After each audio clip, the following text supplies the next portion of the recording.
अस्सलाम वालेकुम। मेरा नाम ज़ीशान उस्मानी है। बात हम कर रहे हैं कोरोना वायरस की। आज हम बात करते हैं पाकिस्तान के हेल्थ इंफ्रास्ट्रक्चर के ऊपर। पाकिस्तान में जो सेहत का निज़ाम है वो कितना बोझ या लोड बर्दाश्त कर सकता है इस कोरोना वायरस की वबा के लिए।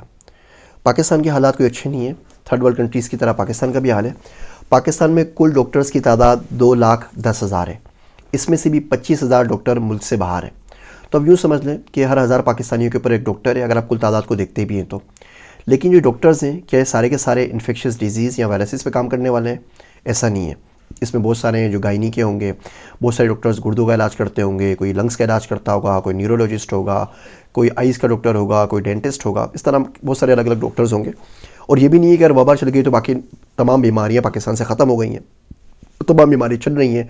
जो कैंसर के पेशेंट्स हैं उसका इलाज करवा रहे हैं, जो हेपेटाइटिस का पेशेंट्स है उसका इलाज करवा रहे हैं, और डॉक्टर्स बाकी तमाम चीज़ों के अंदर एज़ यूजुअल बिजी भी हैं।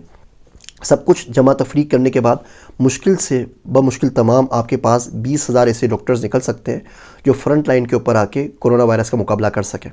तो यानी कि तकरीबन 1.5 लाख पाकिस्तानियों के ऊपर एक डॉक्टर अवेलेबल है। पाकिस्तान में नर्सों की तादाद 1,10,000 है, यानी हर 2,000 पाकिस्तानियों के ऊपर एक नर्स अवेलेबल है। पाकिस्तान में हॉस्पिटल बेड्स की तादाद 1,19,000 है, यानी हर 2,000 पाकिस्तानियों के ऊपर एक बेड अवेलेबल है। अब 2,000 बंदे अगर बीमार होते हैं तो एक बेड अवेलेबल है। आप खुद सोच सकते हैं वो एक बेड किसको मिलेगा। सबसे बुरी सूरत हाल हमारे पास वेंटिलेटर्स की है।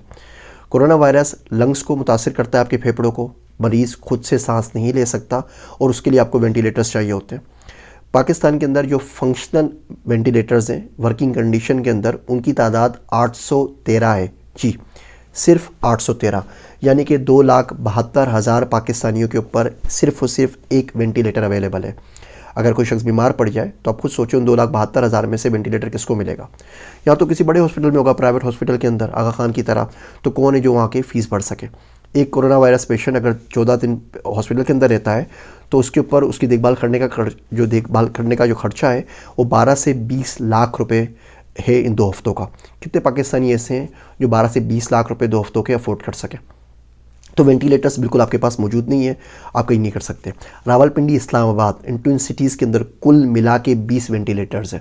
आप इसमें आर्मी के हॉस्पिटल्स के वेंटिलेटर शामिल कर लें तो भी सिर्फ 43 वेंटिलेटर्स हैं, और ये तादाद कहीं से भी काफ़ी नहीं है। अमेरिका के अंदर जस्ट टू कंपेरिजन 1,60,000 वेंटिलेटर्स हैं, हमारे पास 813 है।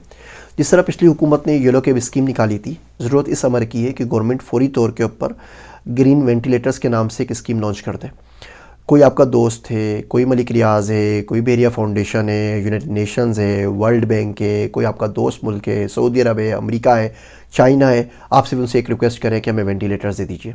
पाकिस्तान में कम से कम 1,10,000 वेंटिलेटर्स होने चाहिए ताकि हर 2,000 बंदों के ऊपर एक वेंटिलेटर हो। ये वायरस आज आया है तो ये नहीं कि आज चले जाएगा तो वापस कभी नहीं आएगा। चिकनगुनिया हमारे पास हर साल आ जाता है, डेंगू फीवर हमारे पास आ जाता है, मर्स आ जाता है, सार्स आ जाता है, बाकी तमाम वायरसेस आ जाते हैं, फ्लू आ जाता है। तो ये वायरस की भी 3-4 वेव्स आएंगी इस साल के अंदर। अगले साल ये फिर पलट कर वापस आएगा और इससे भी पहले से भी ज़्यादा स्ट्रॉन्ग होगा। तो हमें वेंटिलेटर्स तो चाहिए, आज चाहिए, कल चाहिए। ये तो ज़रूरी नहीं कि अगर खुदा ना खास्ता हम आज मर रहे हैं तो अगले साल वापस मरें। तो वेंटिलेटर्स हमारी लाइफ लाइन है और इसकी बहुत ज़्यादा ज़रूरत है। मज़ीद जो हमने करंटीना सेंटर्स बनाए, क्वारंटाइन सेंटर्स, उसके ऊपर सोचने की ज़रूरत है। हमने फैसलाबाद के अंदर एरिड एग्रीकल्चर यूनिवर्सिटी के अंदर शहर के बीचों बीच सेंटर बना दिया। हमने एक्सपो सेंटर कराची के अंदर बीचों बीच सेंटर बना दिया। पहले तो जो बेड हमने रखे हुए हैं उसको क्वारंटाइन सेंटर कहना किसी हद तक सही नहीं है।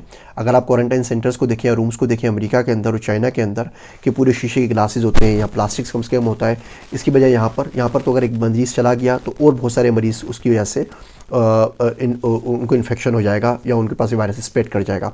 आप 10,000 बंदे अगर एक्सपो सेंटर में रख रहे हैं तो कम से कम 1,000 वॉशरूम तो आपके पास होने चाहिए। क्या वो आपके पास है? वो हमारे पास नहीं है। उन 10,000 लोगों को की देखभाल के लिए कम से कम आपको 40,000 लोग और चाहिए होंगे। इन 50,000 लोगों का खाना कहाँ से आएगा? इन 50,000 लोगों का मेडिकल वेस्ट और ह्यूमन वेस्ट आप कैसे डिस्पोज ऑफ करेंगे? ये शहर के बीचों बीच है। अगर ये वायरस एयरबोर्न होकर आसपास मौजूद आबादियों में, घरों में चला गया तो इन्फेक्शन कितना फैल जाएगा। डर इस बात का है कि क्वारंटाइन सेंटर्स आगे 2-3 हफ्तों के अंदर जाके वायरस के हॉट स्पॉट्स ना बन जाए जिससे वायरस पूरे के पूरे शहर में फैल रहा हो। बात हम कर रहे थे हेल्थ इंफ्रास्ट्रक्चर के ऊपर। पाकिस्तान का हेल्थ इंफ्रास्ट्रक्चर कोरोना वायरस जैसी वबा या जैसी किसी भी वबा का लोड बर्दाश्त करने का कहीं से भी मुतहम्मिल नहीं हो सकता। बचाव का वाहिद ज़रिया आपके पास एहतियात है। आप हाथ धोएं, लोगों से मिलजुल ना करें, होम आइसोलेशन के ऊपर चले जाएँ। ये बचने की आपके पास वाहिद उम्मीद है। अदरवाइज़ अगर खुदा ना खास्ता आपको वायरस हो गया तो आप स्टेट पे डिपेंड नहीं कर सकते, आप हॉस्पिटल पे डिपेंड नहीं कर सकते, और जो सूरत हाल है वो बहुत मुश्किल हो जाएगी।